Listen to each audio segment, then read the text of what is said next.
right, well, welcome to my session for today, how AI is being security for us. So my name is Alper.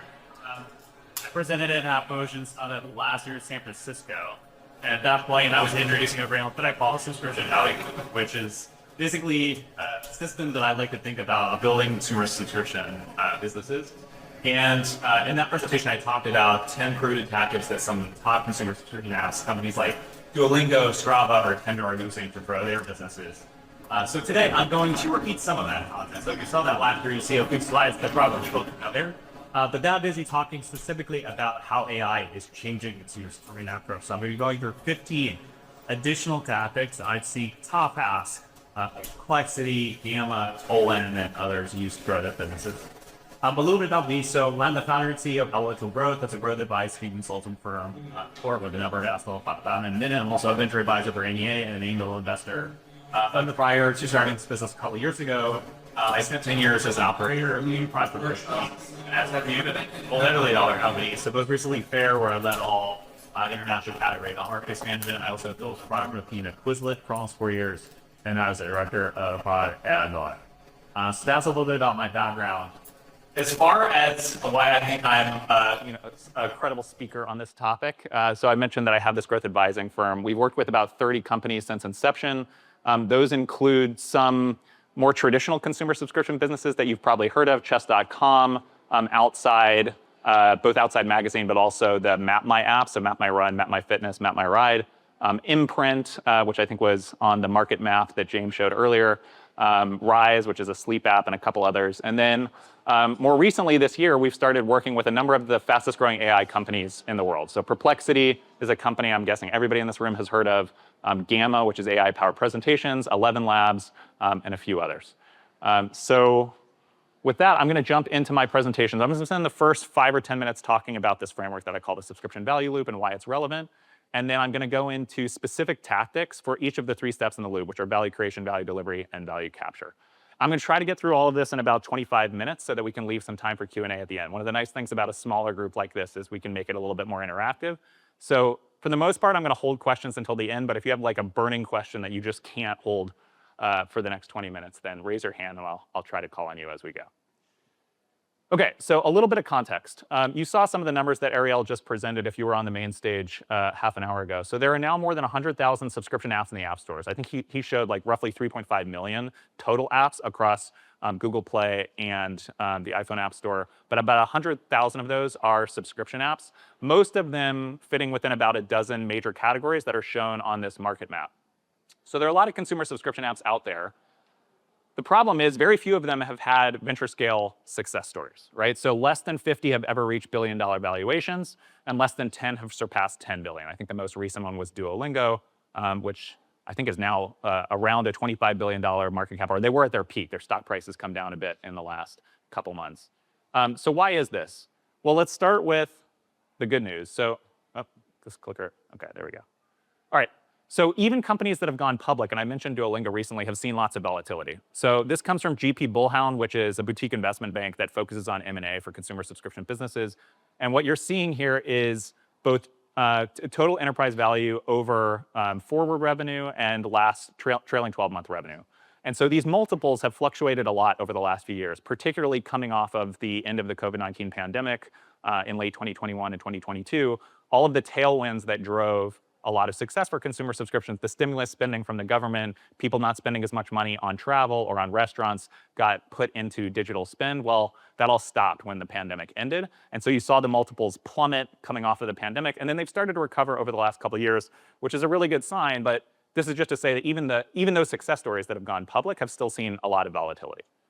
So trying to get at why is this, sorry, I'm having trouble with this clicker.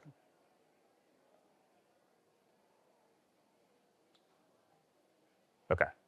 All right, I think I got it working now. So on the positive side, there are a number of advantages that consumer subscription apps have relative to more complex business models like consumer marketplaces or B2B SaaS.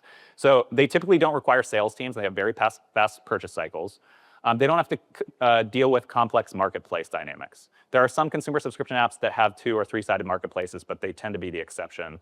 They have low marginal cost to serving additional subscribers. Now, this is changing a little bit with AI, so I'm going to cover that in a moment. But for the most part, the cost of serving an additional subscriber is low.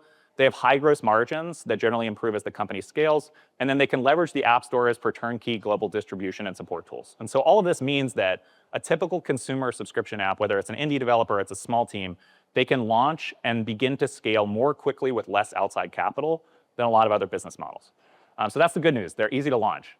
All right, so what makes these businesses hard? So they're easy to launch, but they're relatively hard to scale. And there are 3 reasons for that. Finding users is hard. I talked about how a lot of these businesses are dependent on the app stores for distribution, and there are a lot of advantages that go with that.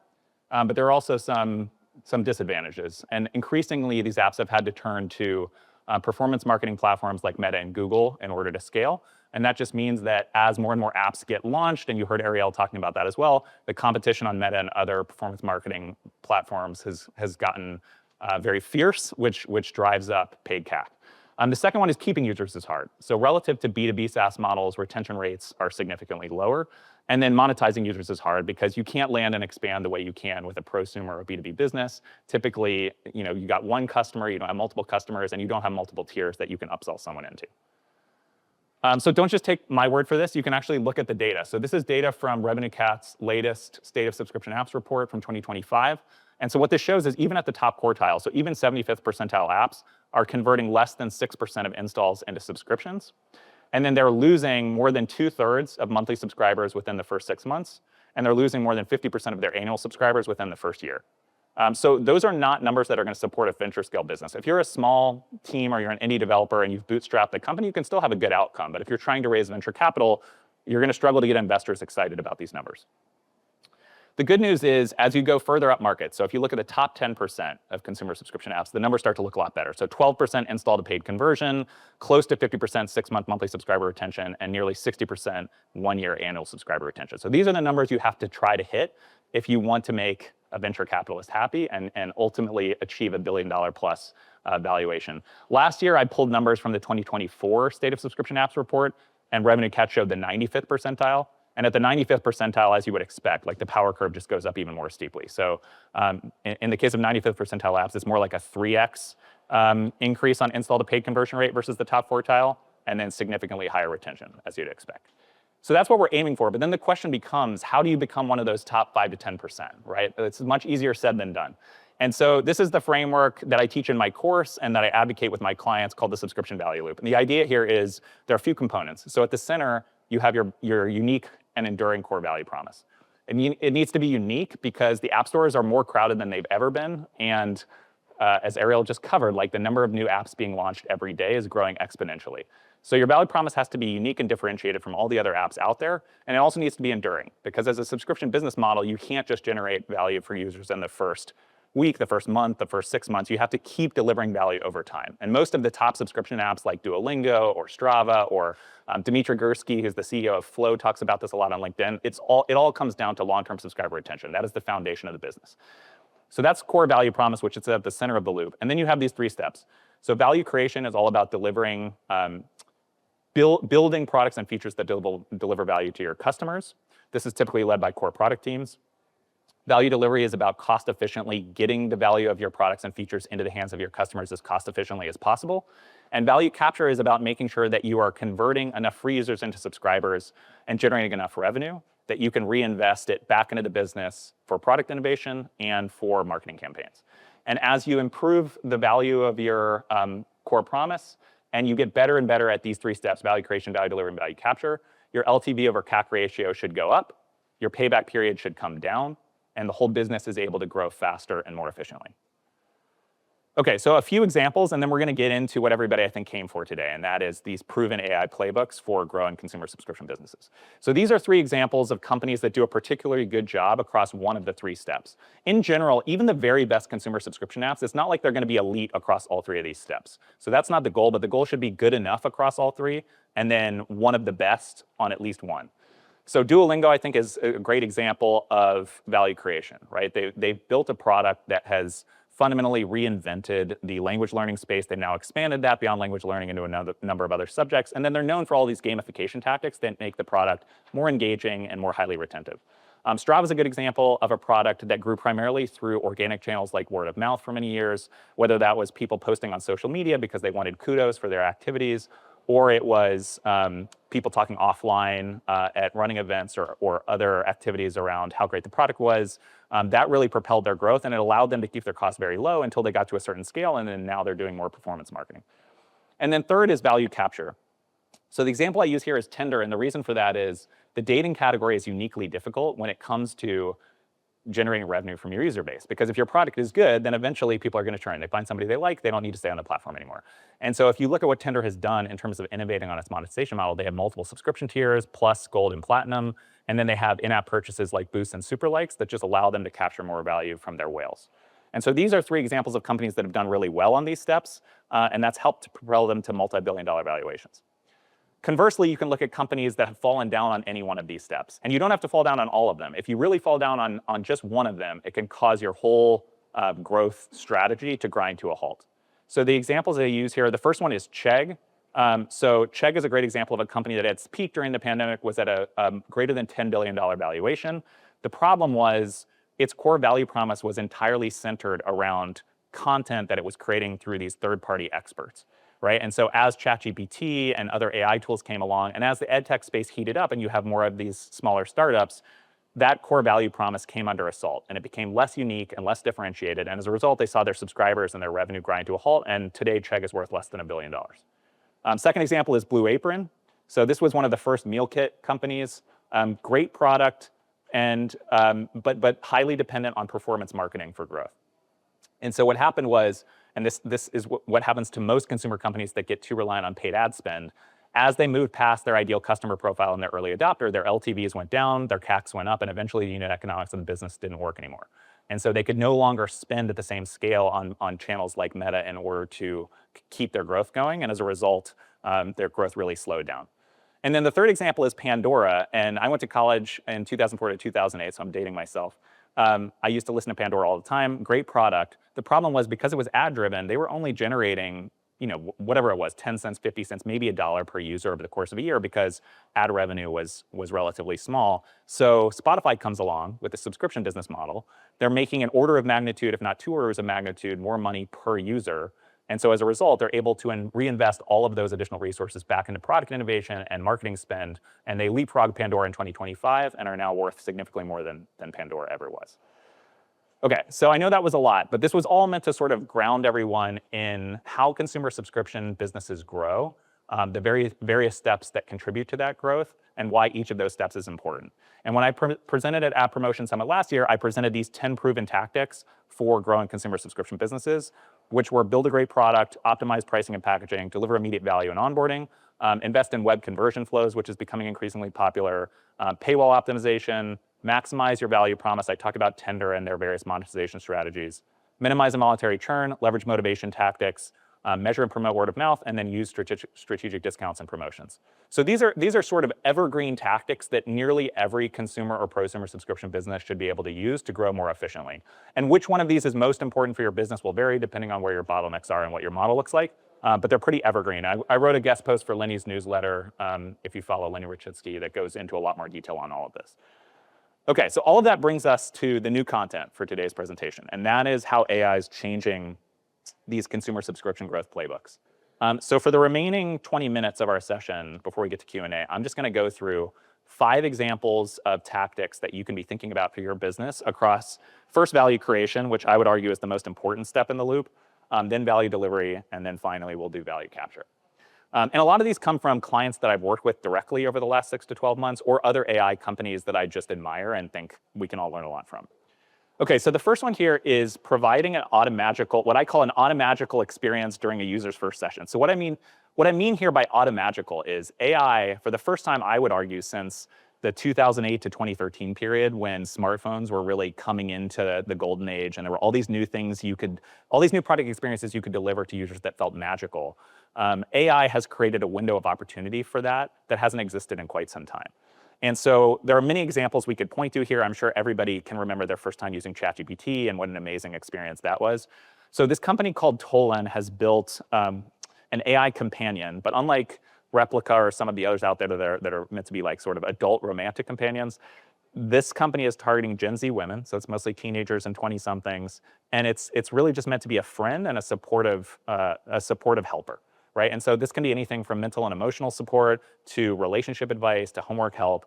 And what's amazing about Tolan is you install the app, and within your first 2 to 3 minutes, you have this conversation with this personality called the Oracle. He asks you a number of questions about yourself. And based on your answers to those questions, you get a full personality readout on what makes you unique. And then it matches you to your AI Tolan companion based off of that personality profile. And so this was one of the best onboard experiences I've gone through in quite some time. I spend all my time looking at consumer apps, right? That's my full-time job. And it really stood out to me. It left a real impression. And it's part of why this company is growing virally. They just raised their Series A recently. They're doing very, very well.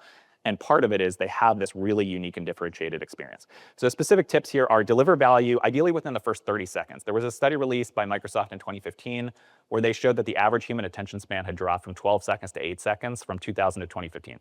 And that may not sound significant, but that's a 33% reduction in the amount of time that a consumer is going to give you to demonstrate to them why they should bother to use your product and ultimately pay for it. So you got to deliver value quickly. You got to leverage AI to the extent your product is using AI to give users something that they've never seen before. And then just make it really easy for them to share. And this often gets overlooked, but if you really impress users within that first minute or two, make it easy for them to share their personality reading or whatever the case might be for your product so that they can start to bring in other users. Okay, so that's tip number 1, provide an automagical experience during a user's first session. Number 2 is optimize memory to ensure apps have the right context to offer a great user experience. And by the way, on all of these, I list out the target metrics that these are going to be most directly targeting.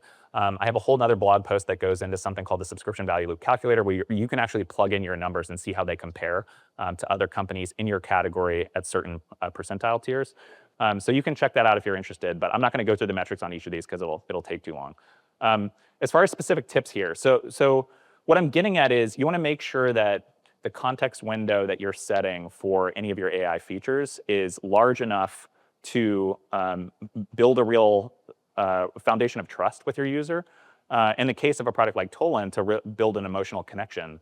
But obviously, the longer the context window and the more advanced the model you're using under the hood, the more expensive it's going to be to run that product or feature. And so you want to balance performance versus cost. You want to align your context window to your use case. And you want to allow users to pay for better memory if that's something they're interested in. So the example I use here is Perplexity. My wife and I both are in our own businesses, so we now travel a lot during the summer with our kids, and we use Perplexity to plan our entire trip this summer. And what I noticed was when I went back day after day, week after week, it remembered previous conversations that I'd had, and so it was able to get more and more personalized with its recommendations over time because it had sort of pulled context from those previous conversations. Okay, third one, you heard Ariel talk about hyper-targeting in the context of advertising. Well, there's also hyper-personalization within the core product experience itself. And so I think it used to be, 10, 15 years ago, if you had a great product experience, it didn't need to be personalized. Consumers didn't expect that. It was one generic experience that every consumer would get. But more and more, consumers are expecting, even from the very beginning, you go through an onboarding flow, you answer a few questions, they expect the experience to be tailored to their unique wants and needs.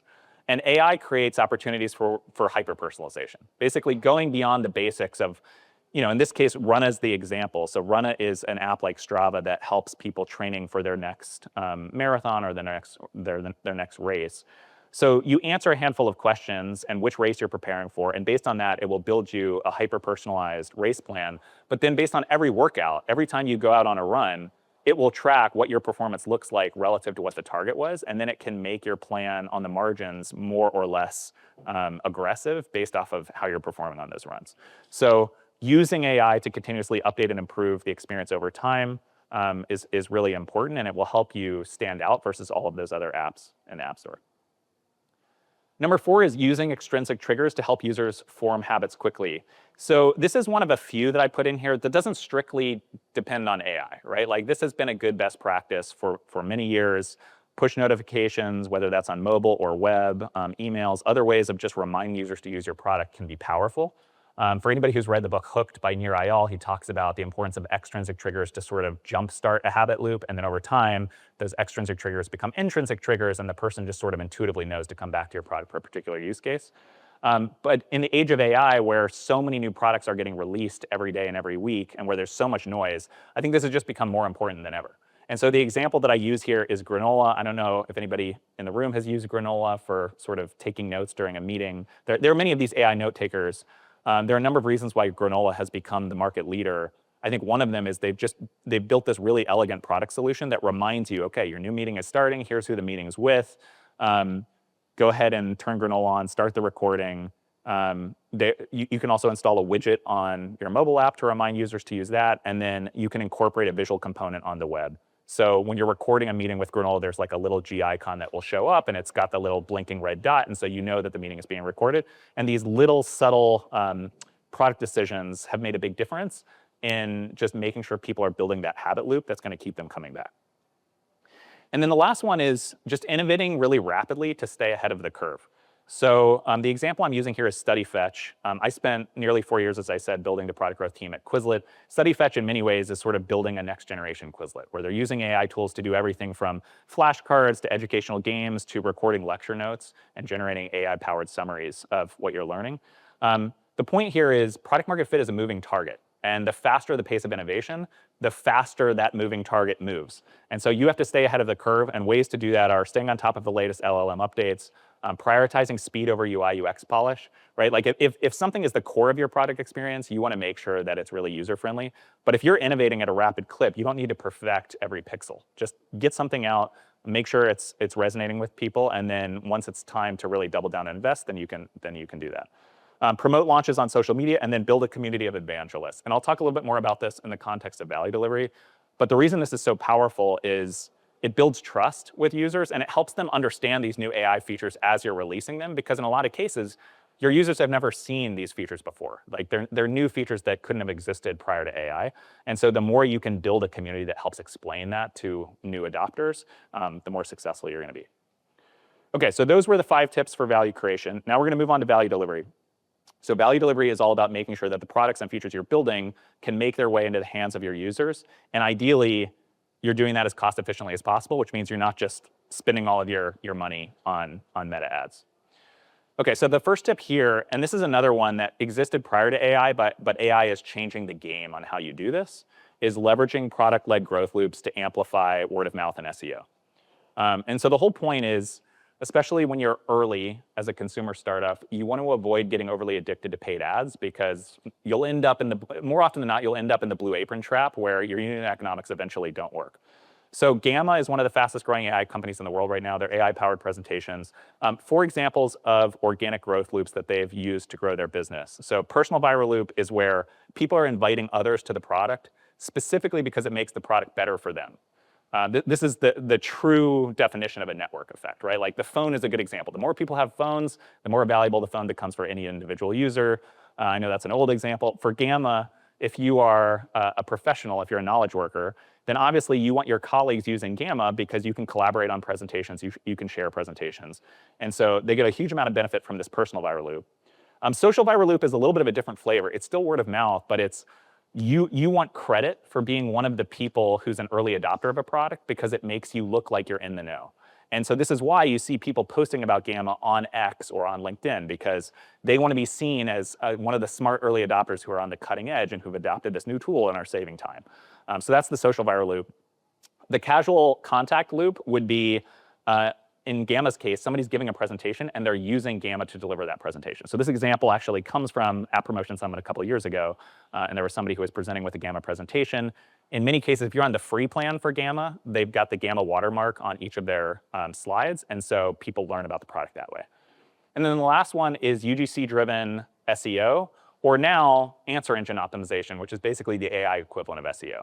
And so as people create presentations or websites on Gamma, if those presentations and websites are public, which many aren't, but those that are can be crawled and indexed by Google and other search engines. And then when people search for specific content, they run into Gamma and they decide to give it a try.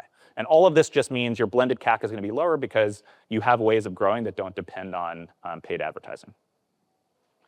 Number 2 is investing in community to drive organic growth through UGC. So I mentioned the importance of building a community of evangelists. I had Rachel Hepworth, who's the former CMO of Notion, on my podcast a few months ago, and she talked about just how important this community was for Notion, both when they were building the original version of their product, because it was such a horizontal product, there were so many ways to use it. And so these people who were creating templates and posting on YouTube and other social media networks helped people understand, or new people who were coming to Notion for the first time, helped them understand what to use Notion for. And then when they launched Notion AI, around 2022, 2023, they tapped into this same evangelist community to really educate users on how they should be using Notion AI. So specific tips here: empower your early adopters. For high-performing influencers, incentivize them. Like, find ways to financially incentivize those influencers to evangelize your product, and then create digital artifacts that can be easily shared on social media.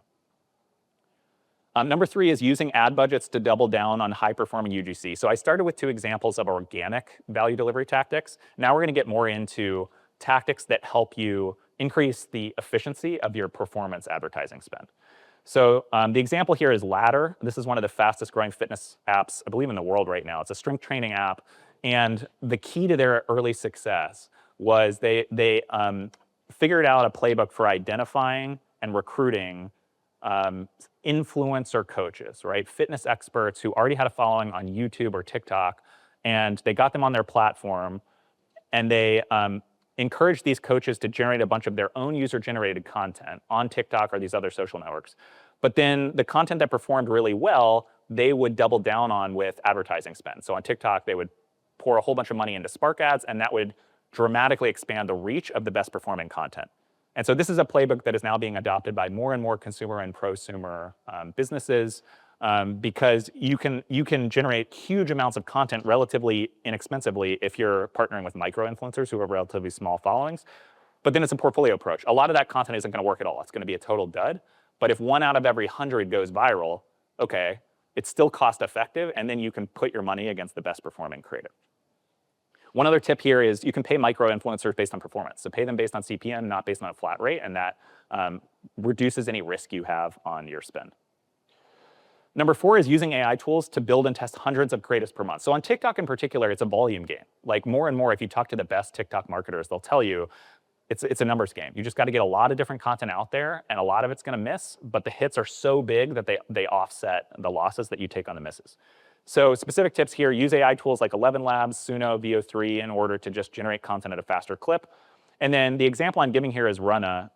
So Miranda Payne, who leads growth at Runna, was another guest on the podcast I do, and she talked about this is literally the map of how they cycle through creatives every month. So they have a monthly creative planning meeting to map out their strategy and their backlog, and then they test new creative concepts every week, and they do a performance review every 2 weeks. And so by rinsing and repeating through that cycle, they're just continuously iterating on who are our best creators, what is the best content, what concepts are working, what should we double down on, and then they use these AI tools to generate content even faster. All right, and then number 5 is highlight AI features to reduce CAC and unlock new markets. So PhotoRoom is a great example here.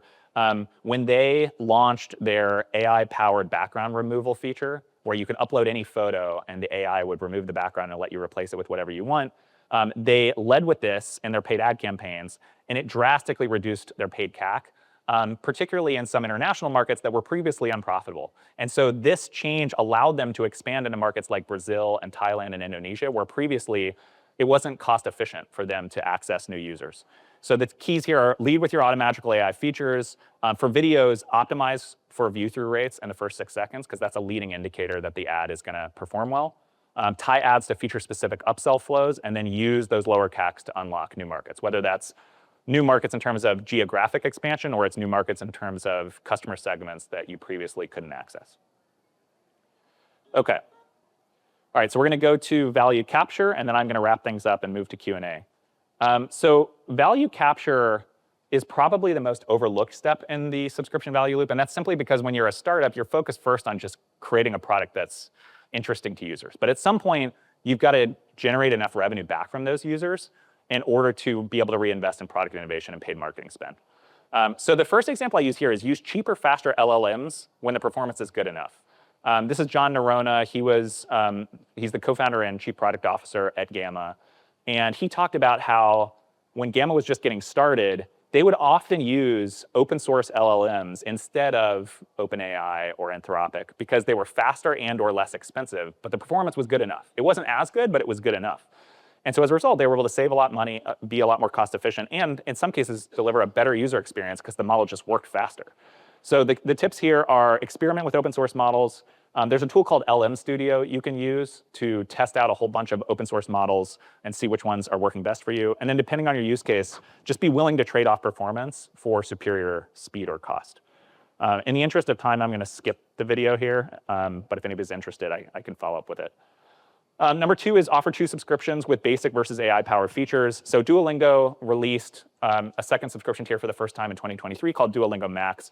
Basically incorporated their 3 new AI features, which were video calls with Lily, role play, and explain my answer.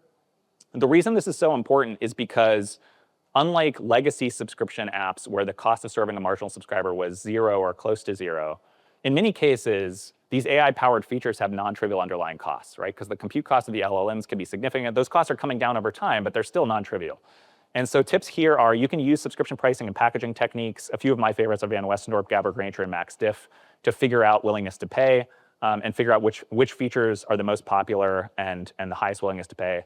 And then split your subscription into 2 different tiers and make sure you're packaging those AI features that have high costs into the higher price tier along with other features that have the highest willingness to pay. Number 3 is limit trial lengths and freemium offerings to minimize AI costs. So here we'll go back to Tolan. For years and years, the standard trial period for consumer apps has been 7 days, and that's generally what works best for most products. But you're seeing a lot of AI companies move to 3-day trials. 3 days because iOS doesn't allow you to have less than a 3-day trial on an iPhone, and so that tends to be the minimum. But that just means you're minimizing the risk that low-intent users who are never going to pay for your subscription are racking up these huge costs in that trial window. Similarly, if you have a freemium model, just making sure that you're not giving away too much free value for features that could rack up significant costs. So you can put caps on AI feature usage even for subscribers, and then you can also sell additional AI credits as in-app purchases. All right, a couple more here. This next one relates to the previous one, and that's charging subscribers for AI credits beyond a certain usage cap. So the previous tip was more around for new users who haven't yet paid for a subscription, making sure that the trial window and the freemium offering isn't too generous. In this case, this is even if somebody has subscribed, making sure that if the business model won't support unlimited usage, you're not giving them unlimited usage. So the example here is 11 Reader. This is a consumer app that was released by 11 Labs a few months ago. Basically, it allows you to either purchase content like you would on Audible or bring your own content. It could be a textbook or any other written content. You upload it into 11 Labs, and then 11 Reader will read it for you.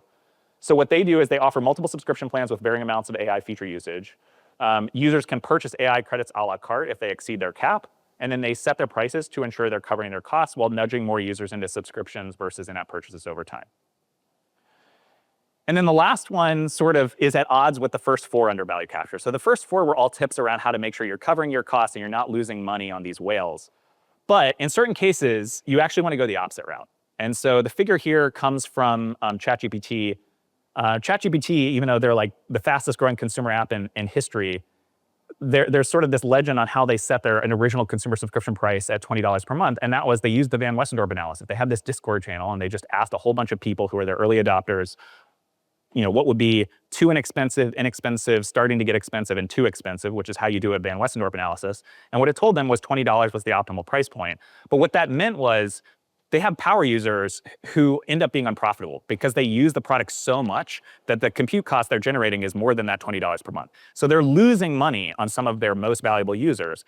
But the reason that makes sense is it's an extremely big market opportunity.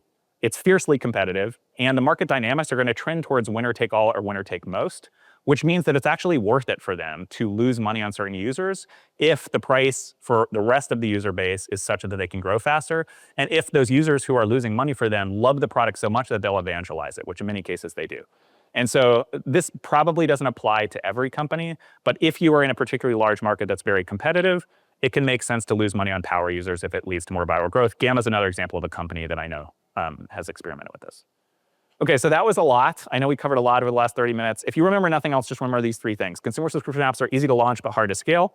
The top apps drive sustainable growth through a subscription value with the 3 steps: value creation, value delivery, and value capture. And then AI is changing consumer subscription growth playbooks across all 3 of these steps, and we went through the specific playbooks that I found to be most effective. Last thing before I get to Q&A. So I mentioned my name is Phil Carter. I lead a growth advising firm called Elemental Growth. We typically work with about 8 to 10 clients at a time. So if you have a company that could benefit from growth advising services, let me know. You can also follow me on LinkedIn, X, and Substack at Phil G. Carter. It's the same username across all 3.